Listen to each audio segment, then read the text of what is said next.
Blessed day everyone! So in this video, we will learn how to make a jasmine stitch. I've used this to create a headband, but definitely you can use this with different projects. So let's start!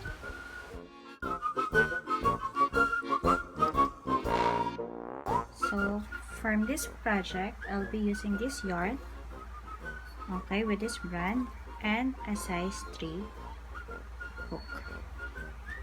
So let's start. So for the first row, we'll be creating a slip knot and chaining to 1, 2.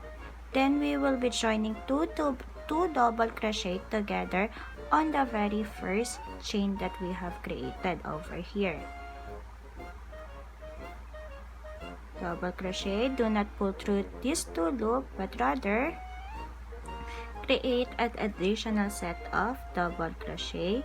Then we will be joining these 2 double crochet together. Okay, then chain 2 again, 1, 2, and additional 2 double crochet on the very first chain.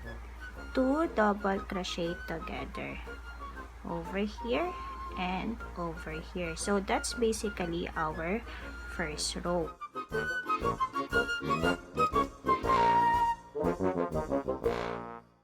So continue making this pattern or this chain till you have enough chain to cover your head. So for example, this is my headband that fits me perfectly. So I'll be chaining, creating this kind of pattern, continue doing this pattern from this point, going all around this point.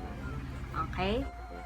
So for example, you already have your enough chain. So chain 1 like that, and we will be combining these 2 or closing these 2 ends over here using a slip stitch. So this is your first chain and this is your slip stitch like that. Okay, then chain 2, 1, 2. We will now begin the second row. So for the second row, what we'll be doing is again doing 2 double crochet at the very first stitch that we've did in the first row. 2 double crochet together, 1 and then 2. Then we'll be joining these 3 loops together, then chain 2 again, 1, 2, and that stitch, same stitch, 2 double crochet, unfinished double crochet over here, but we will not be joining these 3 loops with 1 slip stitch. What we'll be doing is again here on the very first stitch, again we'll be making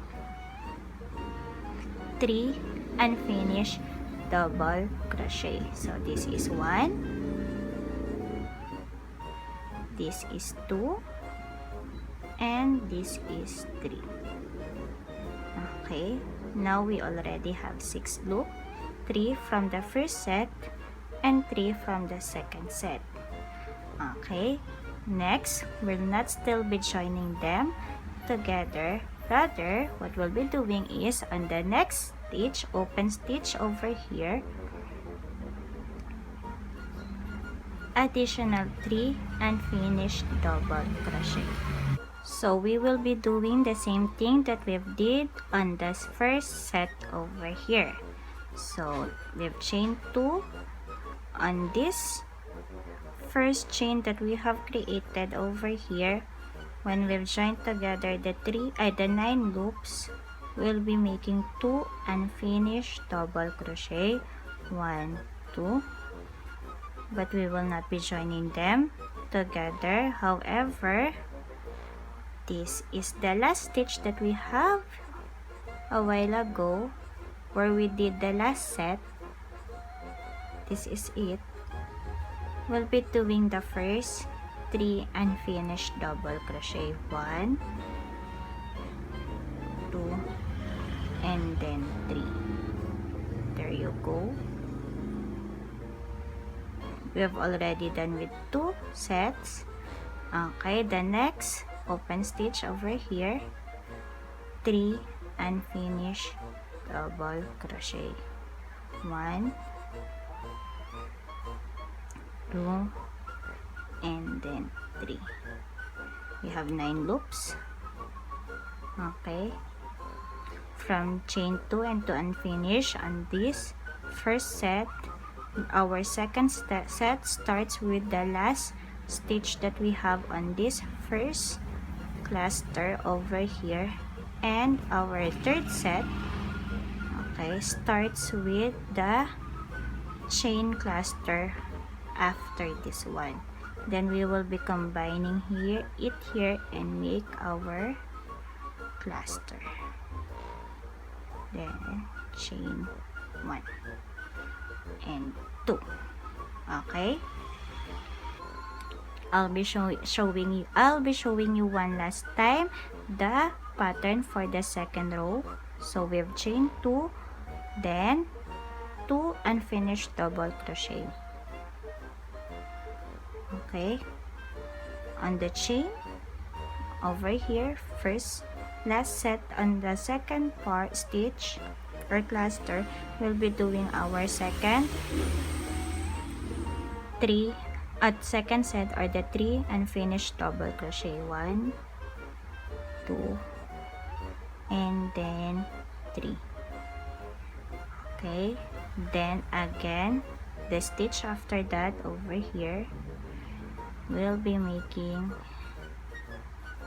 3 unfinished double crochet, 9 loops, 3 over here, 3 on the second, and 3 on the last set, then combine, we're making it the cluster. So continue doing that till you've reached this one. Okay, so we're almost at the end. We only have 1 chain left from the first row. What we'll be doing is the same as this row, but only up until the second set, meaning chain 2, then 2 unfinished double crochet on that place, and then 3 unfinished double crochet on this area, 1,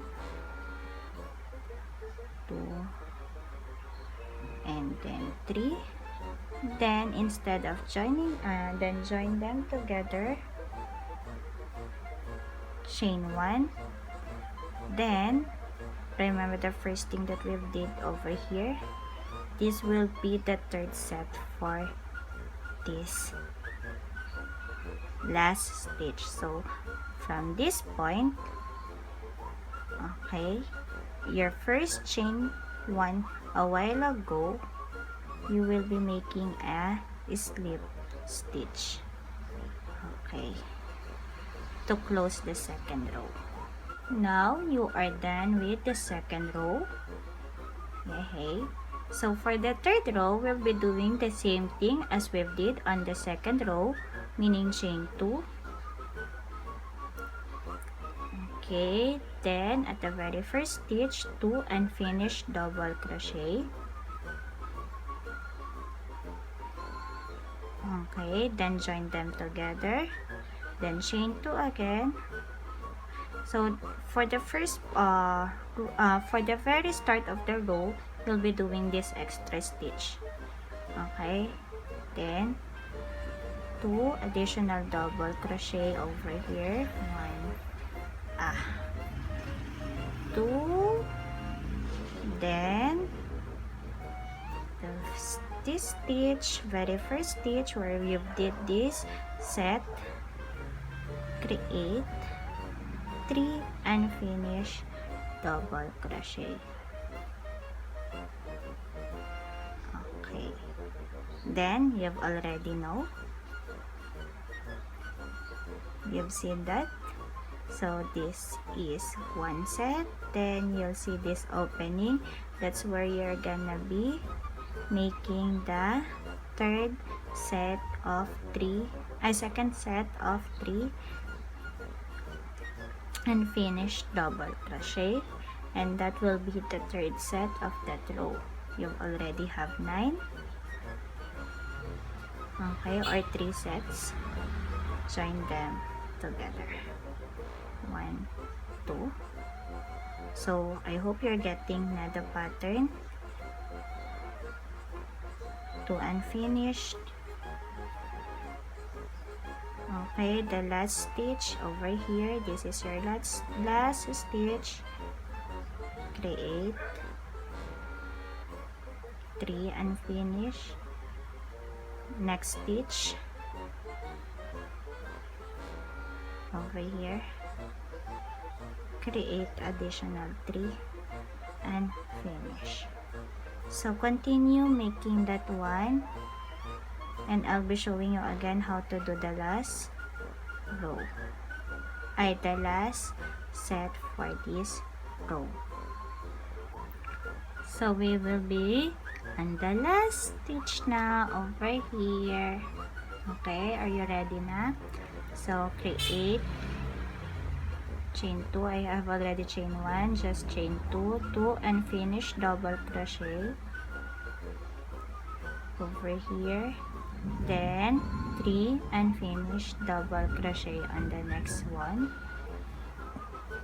3 over here, join them together, and on the very first over here, this is where you've joined them together a while ago. We will be joining them together over here. Stretch. Okay, so you can stop here. So you can see at the third row, the floral pattern is already present. You already have one set of floral pattern. You can stop over here, or you can do additional row to have 2 double crochet, 2 floral pattern. It's up to you on what kind of or how thick you want it to be. Now I've shown you a pattern on how to do a headband, on how to measure a headband, but it doesn't mean that you're gonna stick with the headband only. So it can upon doing this one, I realized it's a good coaster. It's a coaster for, it's like a mug or a water bottle handle, or also it's like, I think it's good over here if you are in a place where it's warmer.